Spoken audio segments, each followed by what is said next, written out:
And welcome back to Blackie's Bulldog Tavern here in Smithfield, Rhode Island, the home of the Mike Pressler Show. Mike Mancuso, now glad to be joined by the head coach of the Bryant golf team, Charlie Blanchard. Charlie, glad you could join me here this evening. And you took over the Bryant golf program last August. And before that, though, you were one of the top amateur golfers in Rhode Island, a 6-time Rhode Island Golf Association Player of the Year.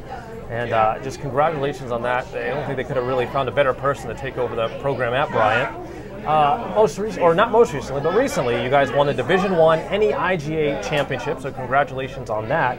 And most recently, though, you were just down at the Hurricane Fusillade Challenge in North Carolina, where your senior Spencer Schweitzer won the tournament and your team finished second. How do you feel that trip went for your team? I thought it went excellent. It's our first tournament of the year. Only been able to be out maybe 2 weeks before that. Yep. So we really didn't have a lot of golf under our belt. And for Spencer to go out there and play as well as he did was really a testament to how much he practices and plays on his own. So I was very proud with how we finished.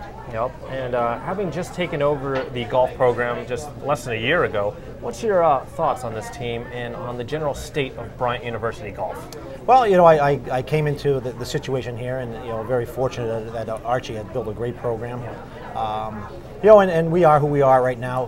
We've got some work to do on our ability to score, but all the guys can play, which is nice. They all got great attributes to their game, and if we can knock a couple of shots off of each one of their game, we're going to be very competitive. Absolutely. And has the mild winter that we've had here in Rhode Island helped your team, got them out there more in the links a little bit during this winter season, and kind of kept you out of the dome maybe a little bit more? Yeah, we were able to get out. Like I said, we got fortunate that the golf courses opened up for us, and we were able to get out 2 weeks prior to leaving. A couple days, the ranges were open, so we were able to hit balls and practice.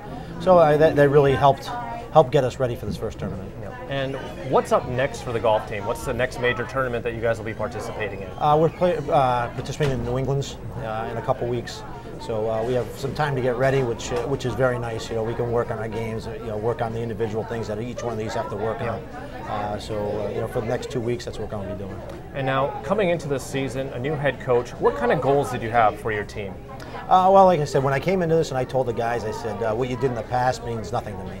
I said, we all start on a new slate. You got to show me what you can do. And, and some of the guys have stepped up, played very well. So that that's what we're going with here. We're working on trying to get a little better each day, and hopefully we'll be able to be very competitive in New England and then for the NEC Championship. Absolutely. And now this is indeed the Mike Pressler Show, so we'd be remiss if we didn't talk a little bit about lacrosse, especially your connections with Coach and your own experiences playing lacrosse. You were a 5-year assistant coach under Coach Pressler here at Bryant.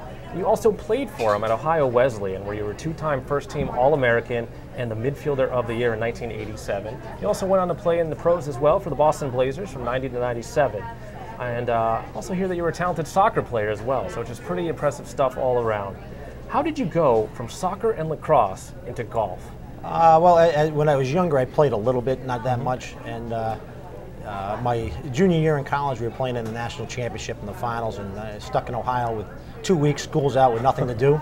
So I'd wake up in the morning, go play golf, go to practice. I did that for 2 weeks, and I got addicted to the game. Yep. So you just kind of developed that love and from there. Yeah, it just took off. Practiced and played, and I got better a little bit at a time, and it just became a passion. Well, it seems like it's turned out quite well for you.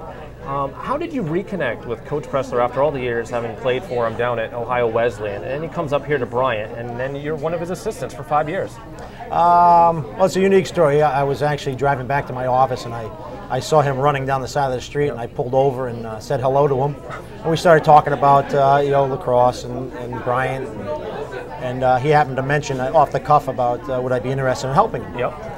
And at the time, I was said, geez, I really can't. I don't have the time. And then I got back to my office, started thinking about it, how kind of instrumental he's been in my life, and the loyalty I have for him. Right. So I said, I'll give it a year, help him out, and get back into the game. And we connected, and 5 years later, I still coach him. That 1 year just quickly turned into 5. Yes, it did. It seems like you guys had some pretty good things going on there. What have you learned from Coach Pressler, both as a player and then also coaching alongside him? I think attention to detail. You practice how you play. Always fall back on your training. And being able to deal with adversity. I think those are the things that really have formed me as a coach and a player. Absolutely. And now, what do you think makes Coach Pressler such an effective coach? Obviously, he's been successful no matter where he's been. He's been able to build programs or take them over and just really churn out some quality teams. I would say his passion for the sport, and once again, the attention to detail. If you watch his practices, there is nothing that goes by without being addressed. If it's not done right, it's addressed immediately. He doesn't let it slide, and I think that's what makes him, probably the best coach in the country. Absolutely. And he seems to develop such a bond with his players as well. They all seem very loyal to him as he is loyal to them. Having coached with him for the past 5 years, you're obviously familiar with a lot of the personnel on this year's team. Not all of them, but many of them. What's your take on this year's team, especially considering the guys that you personally coached last year? This team is, I think, a lot better than our team last year. They've the freshmen and all the upperclassmen buy into it, to what he's coaching. I think offensively they're a lot stronger. Defensively, they look very good defensively. They lost a lot defensively, and Mason Poley has really stepped up defensively. And you got a couple great players on offense between Colin Dunster and Max Wiesenberg that have really stepped up. Yeah. And now finally, obviously golf and lacrosse are completely different sports, but what lessons have you been able to take from the lacrosse field and translate into your coaching with the golf team? I probably have to say being able to deal with adversity. Especially in golf. Lacrosse is a little different because you're not there by yourself. Yeah. Golf, it's all you. You make a mistake and it's magnified. Yeah. It's the players that can handle that and be able to recoup from it and understand that it's a team sport. It's not an individual, which is a little different than everybody's usual in golf. Right. So every shot matters, and that was evident. We've lost a tournament by one shot, and everybody can look back and say, hey, that one shot cost me. Right. And now next up for the golf team, the New England Division I Championships at Newport National in Middletown, Rhode Island. It's April 5th through the 7th, so if people want to get out on a nice day, it's a perfectly place to be. So, Coach, we thank you for joining us here. Thank you very much. On the Mike Pressler Show. We'll be back with a breakdown of this week's upcoming game against Stony Brook. Here next on Cox Sports Television.